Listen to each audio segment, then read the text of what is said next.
The President of the Senate, at the direction of that body, appoints the following to the committee on the part of the Senate to escort His Excellency Mohammed Ashraf Ghani into the House chamber. The Senator from Kentucky, Mr. McConnell. The Senator from Texas, Mr. Cornyn. The Senator from Utah, Mr. Hatch. The Senator from Wyoming, Mr. Barrasso. The Senator from Missouri, Mr. Blunt. The Senator from Mississippi, Mr. Wicker. The Senator from Tennessee, Mr. Corker. The Senator from Illinois, Mr. Durbin. The Senator from Washington, Ms. Murray. The Senator from Michigan, Ms. Stabenow. The Senator from New Jersey, Mr. Menendez. And the Senator from Connecticut, Mr. Murphy.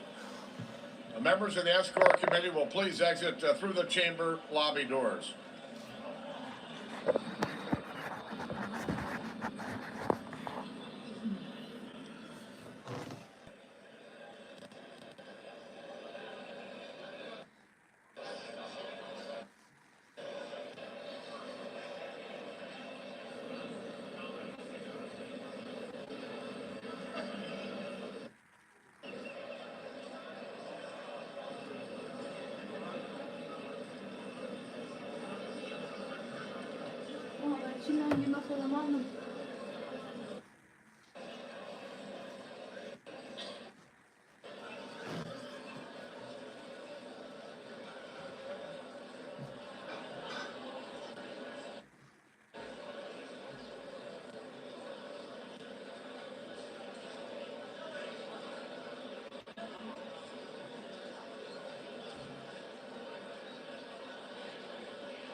Mr. Speaker, the action of the Diplomatic Corps.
Mr. Speaker, the President's Cabinet.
Mr. Speaker, the President of the Islamic Republic of Afghanistan.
Members of Congress, I have the high privilege and distinct honor of presenting to you His Excellency Mohammad Ashraf Ghani, President of the Islamic Republic of Afghanistan.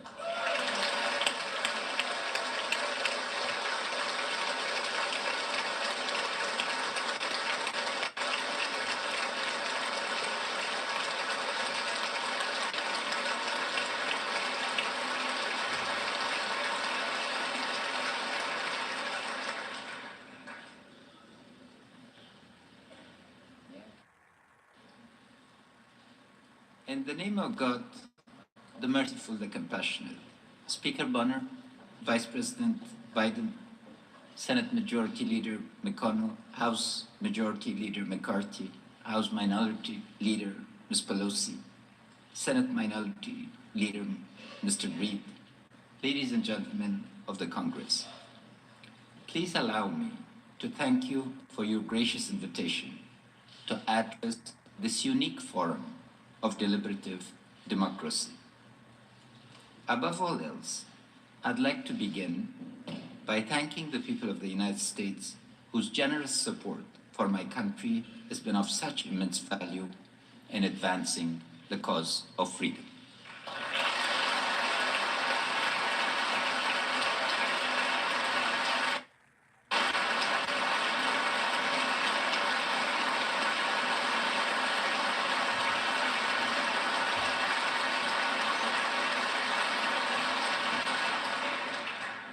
More than 1 million brave Americans have served in Afghanistan. They've come to know our snow-capped mountains, our verdant valleys, our wind-swept deserts, fields, our unharnessed flowing rivers, and our plains of waving wheat. But more important than knowing our geography, they have come to defend and to know our people. And in return, the people of Afghanistan recognize the bravery of your soldiers and the tremendous sacrifices that Americans have made to keep Afghanistan free.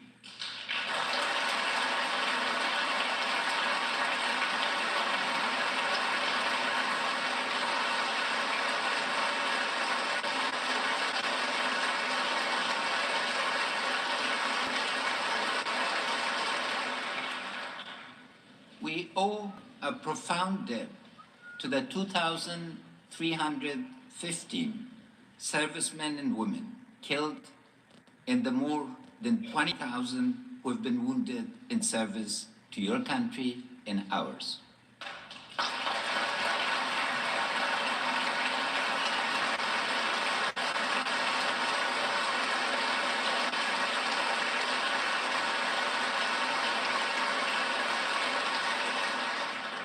We owe a profound debt to the soldiers who've lost limbs to buried bombs, to the brave veterans, and to the families who tragically lost their loved ones to the enemy's cowardly acts of terror. We owe a profound debt to the many Americans who've come to build schools, repair wells, and cure the sick. And we must acknowledge with appreciation that at the end of the day, it's the ordinary Americans whose hard-earned taxes have over the years built the partnership that has led to our conversation today. I want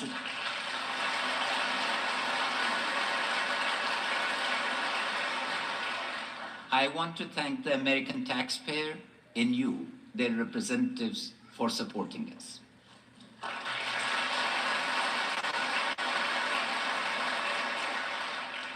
The service of American men and women, civilian or military, in our country has been made possible by the bipartisan support of the Congress of the United States.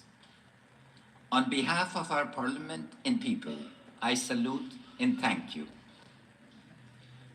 It has always been a pleasure to receive and interact with congressmen and women during your visits to Afghanistan. Please do come again and again. And if you're reservist, please come in your proud uniforms.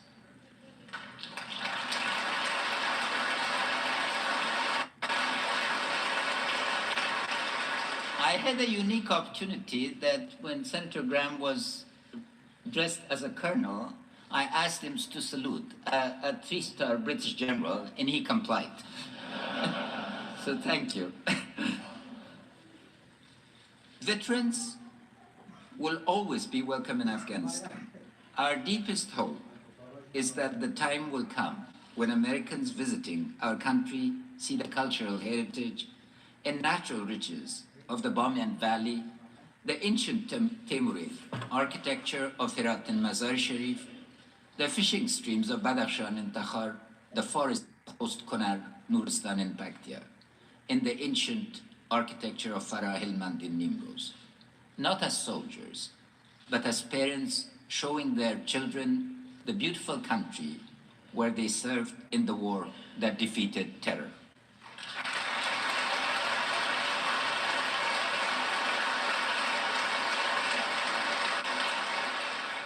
On behalf of my entire country, when that day comes, you will be our most welcome and honored guests. America's support to Afghanistan has been led by a succession of remarkable generals. I'm proud to have known and worked with Dan McNeill, David McKernan, Stanley McChrystal, David Petraeus, John Allen, Joseph Danford, and John Campbell. Their commitment and dedication is inspirational. These generals lived in simple quarters. They worked tirelessly through the night, and their leadership of their troops is an example that our generals are working hard to follow. Your civilian leaders are no less inspirational. Ambassadors such as Ronald Newman, Zal Khalilzad, Karl Leikenberry, Brian Crocker, James Cunningham, and my good friend Michael McKinley give American diplomacy first-class leadership and strategic understanding. And I would be remiss not the stimulating conversations with my friends from this chamber, like John McCain, Lindsey Graham, Carl Levin, and many of your visitors. But I must also acknowledge the deeply appreciated contribution of the aid workers and NGOs who are the day-to-day representatives of your country. I've met people from all 50 states of the Union, from senators and representatives to construction workers, computer operators. I want to thank all of them for introducing the best of America to the people of Afghanistan.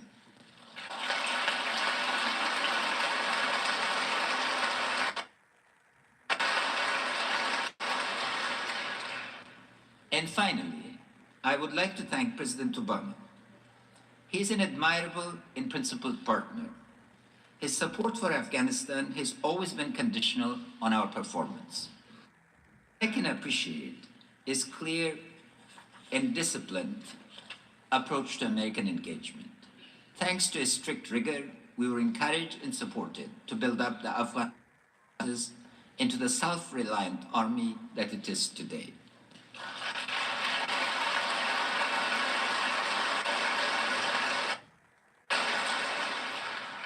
Because he stood firm on the deadline for the surge and the transition, the US Army pulled off a logistical near miracle. First deploying and then withdrawing more than 100,000 soldiers without a hitch in time to deadline. And it is thanks to his promise to America to end the active combat that we saw a seamless handover of responsibility for all combat operations from your side to ours on December 31st, 2014.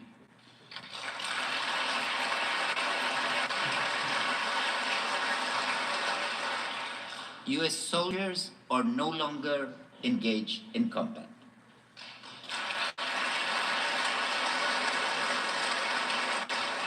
But we are delighted to have them at the train, assist, and advise mission. Tragedy brought our two countries together, but it's our shared interests and values that will keep us together.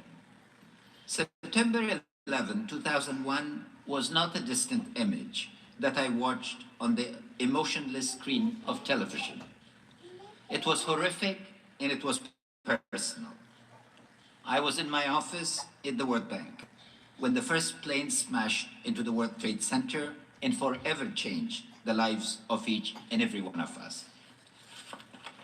New York is a special place for me and my family. My wife and I are both graduates of Columbia University. I was another beneficiary of America's wonderful generosity that has built so many long-standing friendships through its unparalleled universities. I ate corned beef at Katz's, New York's greatest, greasiest, pickle-lined melting pot.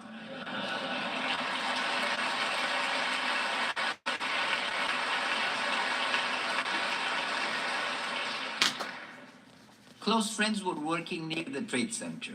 My children were born in New York, and my daughter was living in New York when the Twin Towers fell. I visited Ground Zero that very week. Seeing firsthand the tragedy and devastation drove home the realization that after 9/11, the world would never be the same. I went home knowing that America would seek justice, and I began to write the plan for our national reconstruction. Indeed, justice came swiftly. Al-Qaeda terrorists were killed or driven underground. The Taliban, acknowledging their losses after the initial encounters, quickly vacated the cities, with their leadership moving to Pakistan and their rank and file returning to their villages. There was considerable anxiety about how the Afghan people would respond to the American presence. The issue was put to rest by the welcome accorded to the American soldiers and its partner. Even today, despite the thankfully rare, if no less tragic, green on blue incidents by Taliban infiltrators, the overwhelming majority of Afghans continue to see the partnership with the United States as foundational to. There is no better proof of this than last October's overwhelming and immediate parliamentary approval of the bilateral security agreement and the status of forces agreement, both of which testify to our desire to continue the partnership. Afghanistan has been the front line of the global battle with extremism. America, as a result, has been safe, but that safety has been ensured through the loss of American and Afghan lives in the fight against terror. We have made great sacrifices, we Afghans, but then it's our patriotic to do so. You, on the other hand, had a choice, and when it came to a fork in the road, chose to do the right thing. Thank you.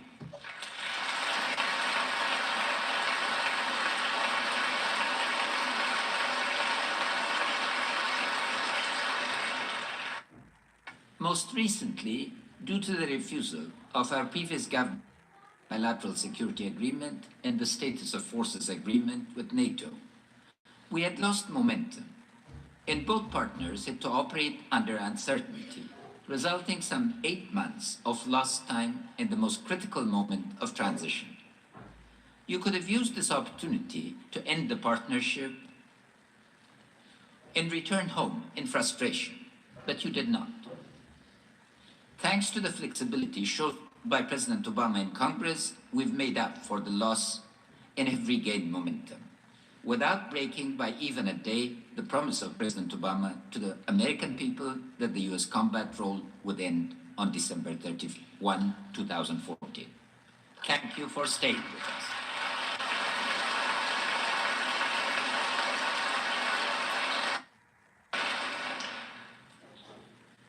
I would like to talk a little about our partnership because it's evolving.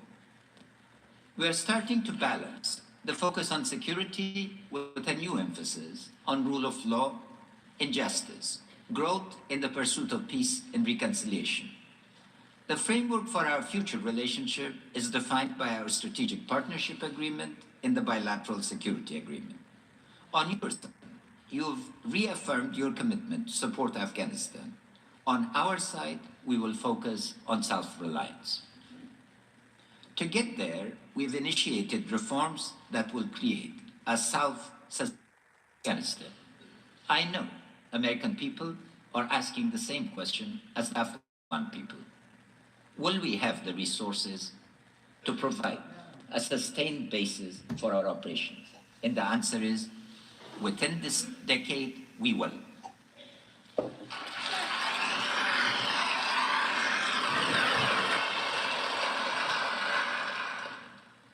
As the current phase of our relationship draws to a close, our appreciation for the depth of American contribution to our people cannot be measured in words alone, but can be seen quite literally in the number of Afghans whose futures have been changed thanks to America and its allies.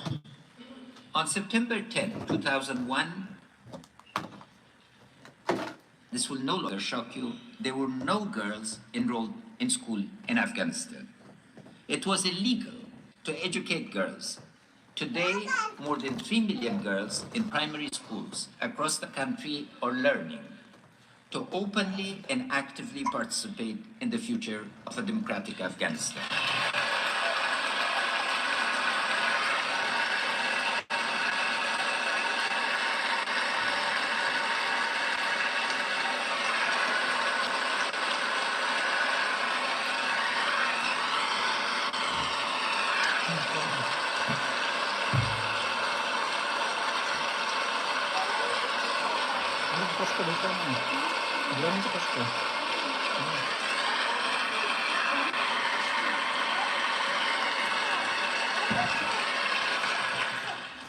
Their parents, thank you.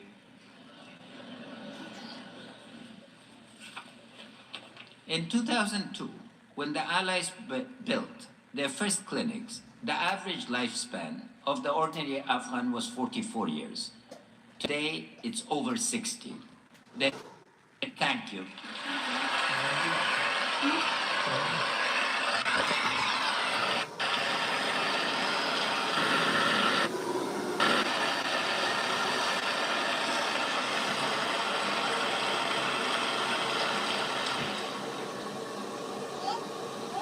Today, the rate of maternal mortality in our poor country remains unacceptably high.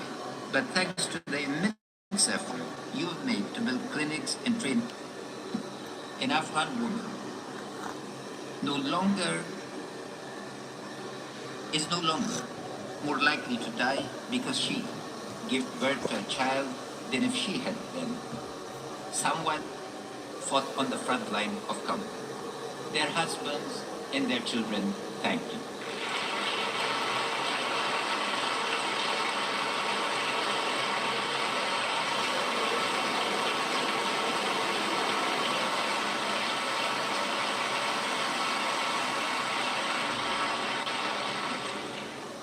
Our partnership with America and its allies has brought our country where we had none. We would once again like to thank you for that wonderful gift from your people to ours, the gift of hope.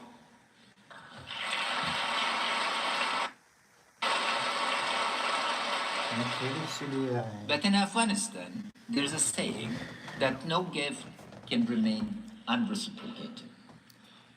Today, I would like to return that gift of reborn hope by offering the American people a partnership with a nation that is committed to the freedom and that will join the fight against the growing threat of terrorism.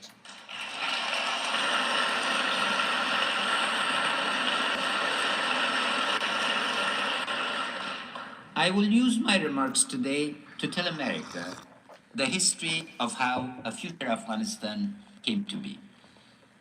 It is a story about how a poor country that relied on foreign help became a self-reliant nation where free trade and the rule of law let Afghan business create jobs and prosperity for its people. It is also a story about how a country that had been ravaged by conflict became a platform for peace and regional stability and prosperity. Ladies and gentlemen, the story about Afghanistan's path to self-reliance is already started. It began with last year's election and the formation of our national unity government. Afghanistan's external image is of a traditional country that has been frozen in time, that my partner and the CEO of Afghanistan, Dr. Abdullah Abdullah, and I ran intense and passionate campaigns on the most modern of issues, such as the need to end corruption, taking the actions that would build transparency into government, and guaranteeing support for the impartial rule of law. Campaigns became forums for public debate. In the final election, not only more than 7 million Afghans turned out to the polls, but more than 10% of the votes were cast by women. Many of them who had never previously had the chance to speak politically with their own voice.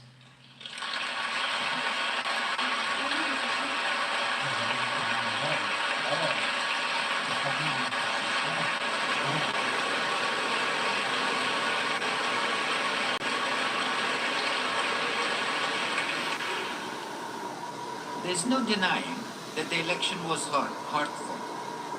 But in the end, we chose the politics of unity over the politics of division. The National Unity Government brings together all parts of the country to make the government the arena where disputes are raised and resolved. Dr. Abdullah and myself may not initially agree on every issue, but we both believe deeply that spirited debate will produce better outcomes than will confrontational stalemate. We not only work together, we like to work. We like working well together.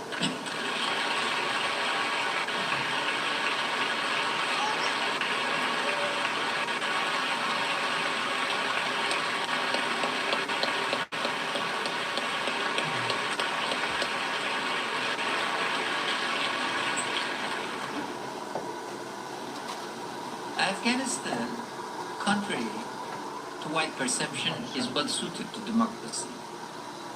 Like Americans, Afghans are individuals. None of us differs to anyone else. We have neither had caste nor class. Persuading each other is an art form. Our key characteristics are our openness and hospitality. We believe in equality. Even in the most traditional parts of the country, our leadership must earn rather than inherit their position. There's a strong public conscience. People are expected to act for the common good. We love debate. Ladies and gentlemen, please allow me to introduce you to Afghanistan. We're an old country with a proud heritage and a history of trade with our neighbors. We've had bills of exchange for at least 2,000 years. And our women could write 2,500 years ago. For at least 3 millennia, we've been a hub for the caravans and trade networks that spread across Asia, bringing Chinese silk and Indian textiles to ancient Rome and Renaissance Italy. The 19th century disrupted this world as it did in so many other places. Afghanistan became an isolated buffer caught between two expanding empires. The emergence of the Soviet Union further isolated our country, culminating in the 1979 invasion and the subsequent war of resistance. Today, however, the isolation is over. First, awareness is growing that Afghanistan is quite literally the heart of Asia. Asia cannot become a continental economy without us. Asia, in 5 years, will have its 1869 moment, the year that the east and west coasts of the United States were joined through the transcontinental railway. But this completion of a new interconnected Asia cannot happen without us.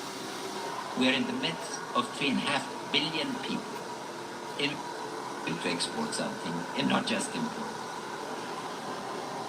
Our fragmented geography can once again become the opportunity for integrating Central, West, East, and South Asia into a network that supports stability and prosperity over a vast swath of world surface. Diplomatic efforts to advance integration can free up cross-border trade and support multi-country investments in energy, transport, and water. And this again is beginning. The first major project between Central Asia and called CASA 1000 for transmitting energy from Kyrgyzstan to India to Pakistan is already underway.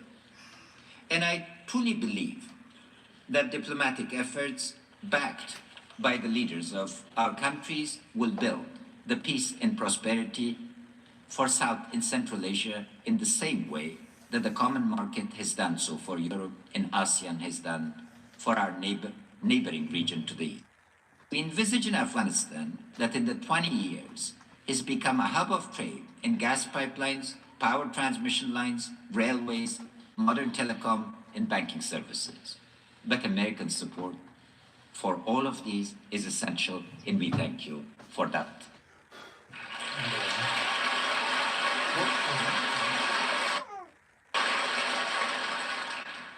Ladies and gentlemen, if one story of our future history is bright, there is another, darker cloud that is making its way towards our country. Afghanistan's security transition took place against the backdrop of the unexpected rise of religious extremism in the promise of the Arab Spring give way to the emergence of Daesh terror and collapse of states. But the changed ecology of terror could have not formed without some states tolerating, financing, providing sanctuary, and using violent, non-state actors as instruments of short-sighted policies. It is critical that the world understand the terrible threat that the Daesh and its allied forces pose to the states of Western and Central Asia. Terrorist movements whose goal is to destabilize every state in the region or looking for new bases.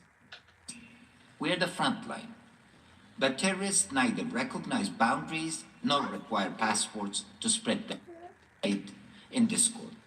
From the west, the Daesh is already sending advance guards to southern and western Afghanistan to test our vulnerabilities. To the south, Pakistan's counterinsurgency operations, in which more than 40,000 people have already died, or pushing the Taliban towards Afghanistan. Criminalization of the economy is an indispensable part of this new ecology of terror. Control over the narcotics trade is providing the financing for these groups to find weapons and recruits, blurring the lines between criminal economics and criminal politics. Each of these groups poses a clear and present danger to our neighbors, to the Arab Islamic world, and to the world at large. Afghanistan is carrying forward everyone's fight by this threat. But extremism is becoming a system, one that, like a dangerous virus, is constantly mutating, becoming more lethal, very media savvy, well-financed, and thriving on state weakness and an overall lack of regional coordination. To date, Afghanistan's people have rejected the allure of violent movements. We are willing to speak truth to terror.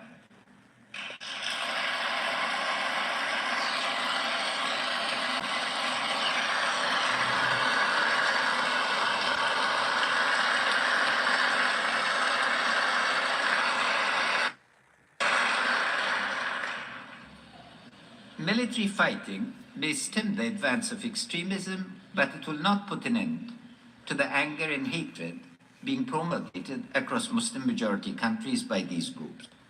That hatred must be challenged and overcome from within the religion of Islam.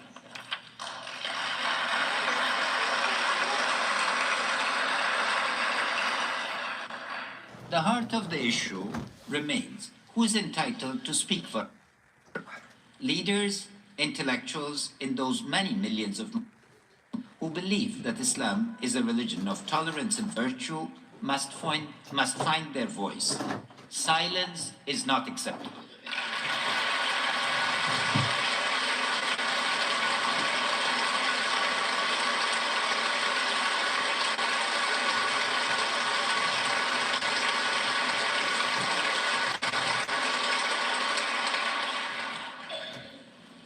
But silence is not what the world will hear from us. Afghanistan is joining a new consensus that is emerging in the Muslim world, a consensus that rejects intolerance, extremism, and war.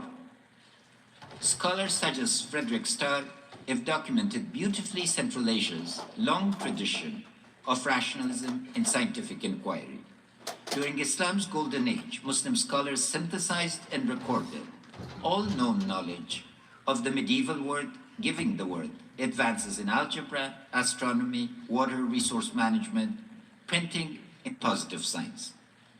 This is the Islamic civilization that needs to reinvent itself.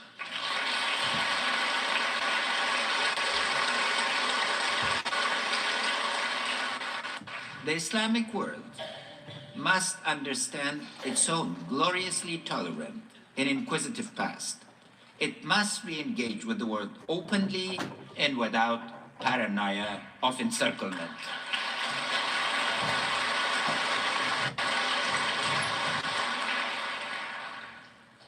We, the unity government of Afghanistan, know that Islam is a religion of peace. We are responding to extremist threat by building partnership in the global, regional, Islamic, and national levels of governance. Globally, Afghanistan abides by international conventions and the rule of law. We are staunch supporters of the Universal Declaration of Rights, firmly embedded in our Constitution, obliging the state to achieve these rights for our citizens. We are committed to support our independent Human Rights Commission, and I'm pleased that Dr. Sima Samar, a tireless champion of human rights, is a member of this delegation and is today sitting in the audience of this great chamber.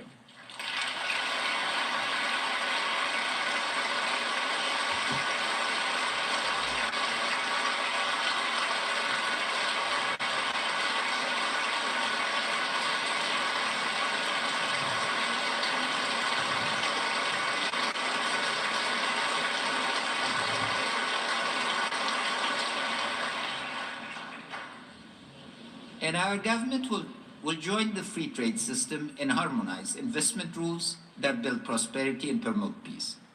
Regionally, we are engaging our neighbors across Asia to build trust in trade. Afghanistan will become a platform for cooperation in a vast region that extends from India to Azerbaijan and beyond. We've already made significant headway in making the vision of the Lapis Lazuli corridor that will link us to Turkmenistan, Azerbaijan, Georgia, Turkey, and Europe into reality.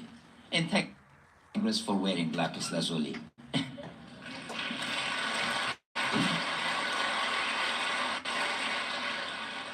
The Arab Islamic world, from Saudi Arabia in United Arab Emirates, Qatar, and Iran, is keenly aware of the new threats, and we hope they will soon agree on a regional framework of cooperation.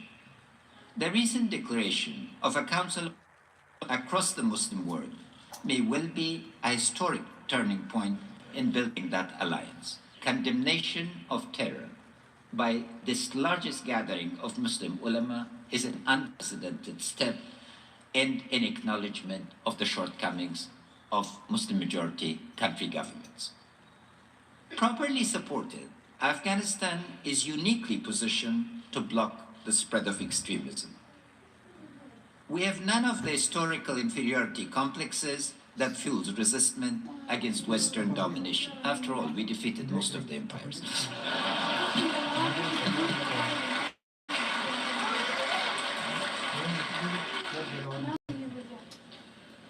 With the bare exception of the aberrant Taliban regime, Afghan Islam has traditionally been inclusive and reflective, not violent and angry.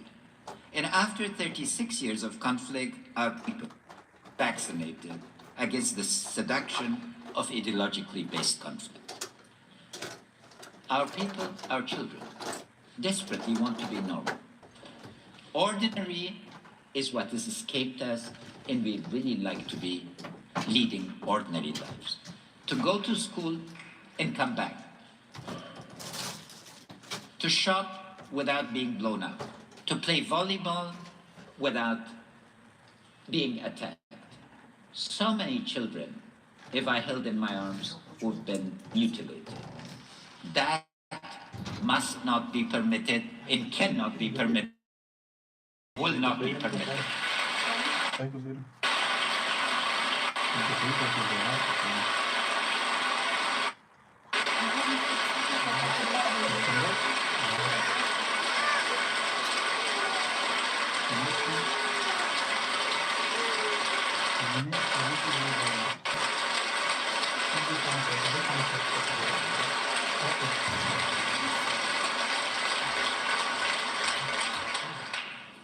For Afghanistan to oppose the violence of extremism, turn our sights to the struggle to end the conditions that give rise to extremism in the first place. Our efforts begins with a frank recognition of our problems and the challenges that we must tackle with determination and commitment. Nearly 40 years of conflict have produced a country where corruption permeates our government. Until we root out this cancer, our government will never generate the trust to win in hearts of our people or the trust of your taxpayers. We will eliminate corruption.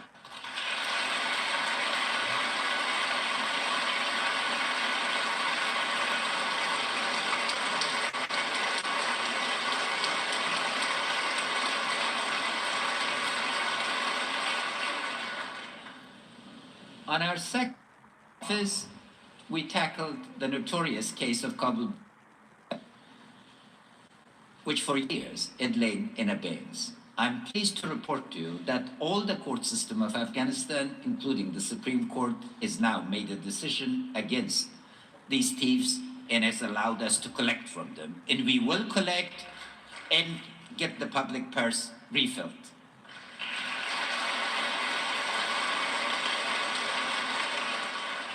Ladies and gentlemen, ending corruption and impunity are the precursors of self-reliance. But the true test will be whether we can restore the fiscal basis of expenditure. We must create the environment where private investment, sustainable natural resources, and critical market linking infrastructure development provide our youth with jobs, help us balance the budget, and launch the virtuous cycle that will let freed markets build our nation's wealth.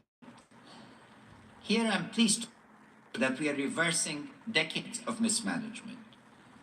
We've just reached agreement with the IMF, but more significantly, we are determined to create the wealth that would not make us dependent. During this decade, we can assure you that we will be able to pay both for our security and delivery of our services.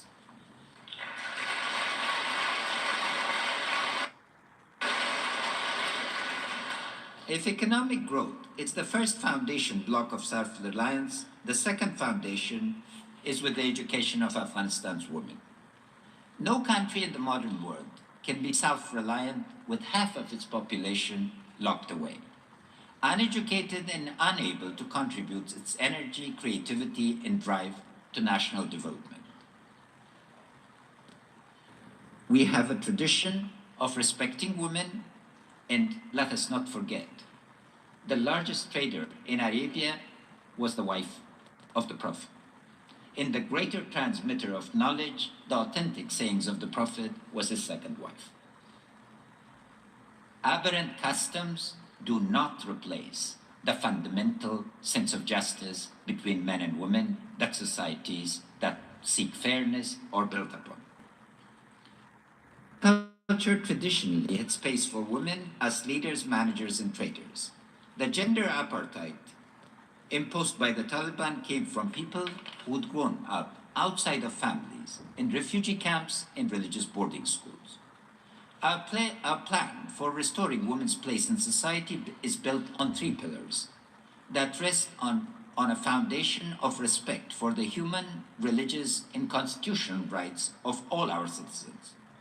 First, and I want to spend a little time on this theme, women is not solely a matter of rights, important though they are.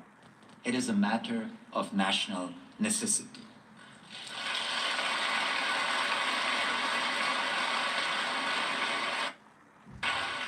I've said in the past that educating one Afghan young girl will change the next 5 generations of a family. I would not be standing before you today as an educated man and my grandmother, in exile in India, would learn to read under the British, not taken it upon herself to make sure that I would match my youthful passion for hunting and riding horses with mastering the classics in Dari and Pashto and striving to excel in foreign languages. Thank you, grandmother.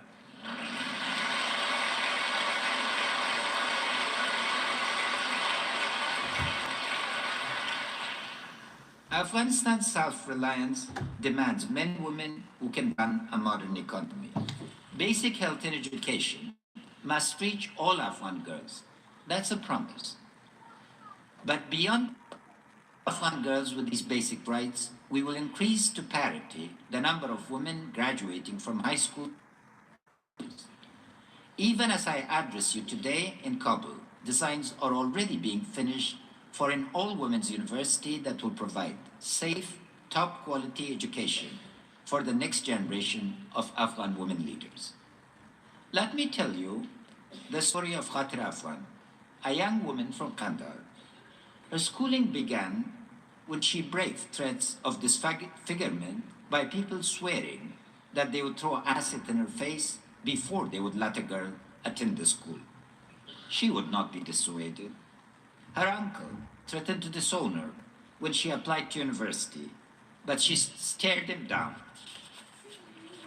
Khatira went to American University of Afghanistan, where she not only topped her class, but aided by a Fulbright scholarship, went on to get a master's degree from the Ohio State University. Today, Khatira's formerly angry uncle is so proud of her that he tells his grandchildren, both little boys and little girls, that they must be as brave as their Aunt Khatira.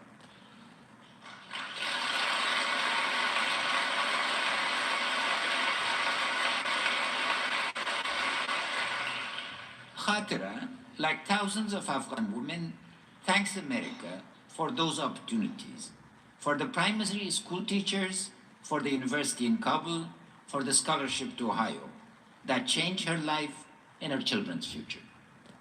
And she is dedicated to create opportunities for millions of other Afghans.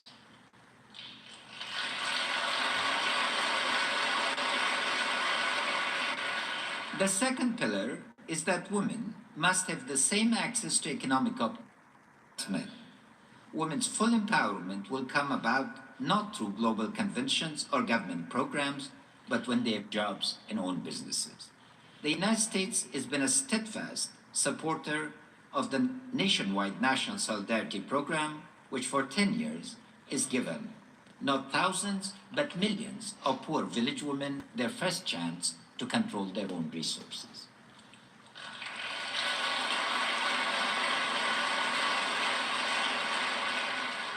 Our third and final foundational belief is that a mental and cultural revolution must take place over treatment of women in and by our society. There is no point talking about how much we respect women's honor if we let rape go unpunished or allow harassment in our streets.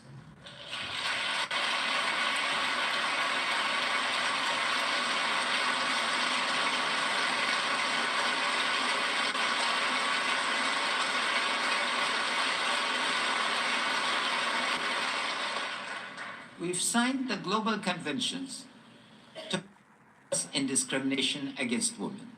We will implement them vigorously, but work is still needed to convince the protection of women's rights is part and parcel of their own quest for social justice. I personally, as the leader of Afghanistan, am committed to working with the ulama, activists, and thought leaders of our country to bring about this mental change. Both the CEO, Dr. Abdullah, and I will insist that the officials of our government set the national standards for workplace fairness.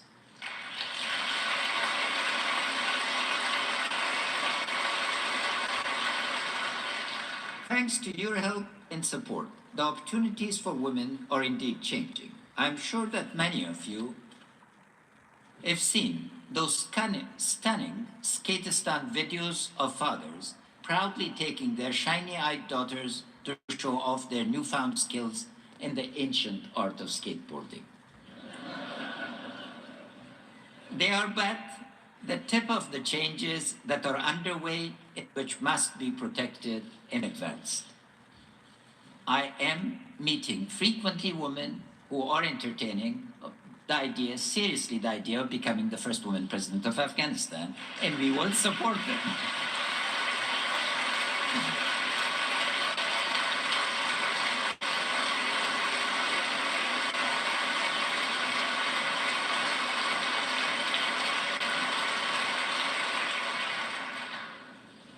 I am pleased to state that we've promised to name 4 women to the Afghan cabinet, raising the women's share to 20%. Still too low, but at least fulfillment of our promise. We are determined to name qualified women as ambassadors and to increase their number as deputy ministers. And we are working hard to attract and train a whole new cadre of women technocrats into our government. I promise you that 5 years from now, our ministries will have a whole new look to them, with women in leading positions.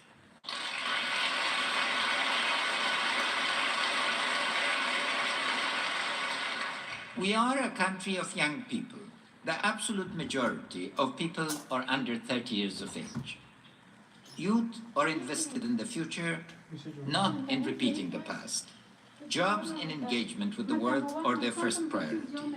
Despite all of the assistance that Afghanistan has received over the years, 30% of the population still lives below the poverty line, lacking even basic services such as clean water or household electricity. This cannot continue. We have articulated a citizen charter that will investments that are needed to reduce poverty across the nation and prepare the next generation for capitalizing on the new opportunities that the economy can provide. Ladies and gentlemen, so far I've talked about how we will achieve by ending corruption, balancing the budget, mobilizing the energies of our women and youth, and growing the economy. Let me now turn to the elephant that is lurking in the back of the room. We must secure peace.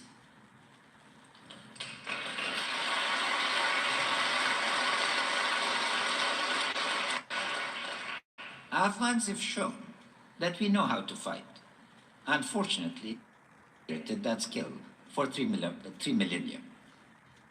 As far back as the invasion of Alexander and the more modern expulsion of the Soviet Union, Afghans have shown that we will protect our country against foreign attack, no matter how steep the price or how well armed the intruder. I have no doubt, provided that to receive equipment and training, forces will stand firm against any efforts by outside extremists to build a base inside our territory. But we must now we can also bring peace. Our strategy is built around 3 initiatives: to use our diplomacy to build a community of nations that is committed to stability in Asia. Dr. Abdullah and I have met with the leaders of Pakistan, India, Kazakhstan, Turkmenistan, Azerbaijan, Saudi Arabia, the Emirates, and China. Their commitment for building mutual security across nations includes ending the financing and sanctuary for extremist groups. The second initiative is to build up the ability of our armed forces to project the elected government across our entire national territory. Our partnership with the United States and ISAF, now transformed into the Resolute Support Mission, has given Afghanistan a well-trained army that is bringing the fight to the enemy. We are no longer on the defensive, but have taken the offensive. On December 31, 2014, all combat operations were handed over to Afghan National Security Forces. General John Campbell, the U.S. commander of Resolute Support Mission, is publicly testified in this very chamber that the Afghan Army's professionalism for military men's expectations. Thanks to our army, we will negotiate with the Taliban from a position of strength, not weakness, so that the hard-fought gains in education, health, government, media freedom, and women's rights are not lost.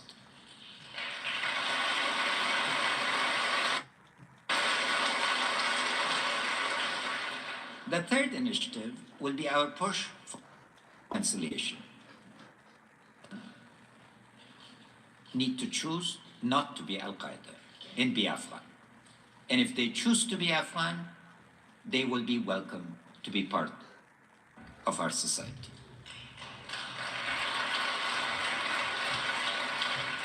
Many believe themselves to be patriots rebelling against the corruption and criminality that they saw in their towns and villages. We can deal with legitimate grievances that combatants agree to respect the Constitution and the rule of law as the outcomes of negotiations. We are confident that path for their return to society. Ladies and gentlemen, I'm not here to tell you a story about an overnight transformation of my country. You're too wise for such stories. 12 years of partnership provide evidence enough that the road ahead will be difficult. We live in a rough neighborhood. We're a very poor country. Self-reliance is our goal. We bear the scars of the fight against the Soviet Union and the forces of fundamentalism. Scars that are as much in our minds as on the bodies of the Afghan farmers and American soldiers who fought for freedom. But although we may be poor, we are very proud. Our goal of self-reliance is no pipe dream told to pacify partners who are tired of hearing the promises that we later failed to keep. We want your know-how, the business skills of your corporations, the innovation of your startups, and the commitment of your NGOs. But we don't want your charity. We have no more interest in perpetuating a childish dependence than you have in being saddled with a poor family member who lacks the energy and drive to get out and find a job. We are not going to be the lazy Uncle Joe.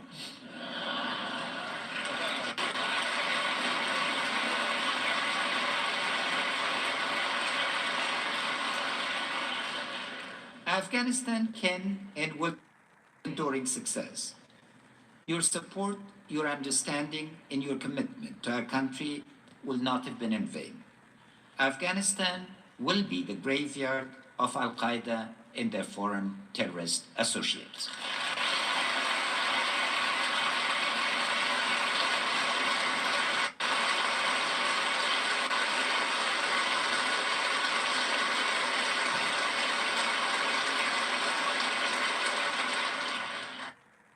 again will our country be host. Never again will we give extremists the sanctuary to plan their destructive plots. We're determined to become the roundabout and the platform for the peaceful cooperation of our civilization. Together, will finish the job again on that clear, terrible September morning, almost 14 years ago. We have the will, and we have the commitment that will anchor our country in the world community of peaceful, democratic nations. Knowing our condition, you, the American Congress, and the American people, and how to ensure that our common goals and interests are written into the books that will be telling the history of our shared future. Thank you again, and may God bless the partnership between America and Afghanistan.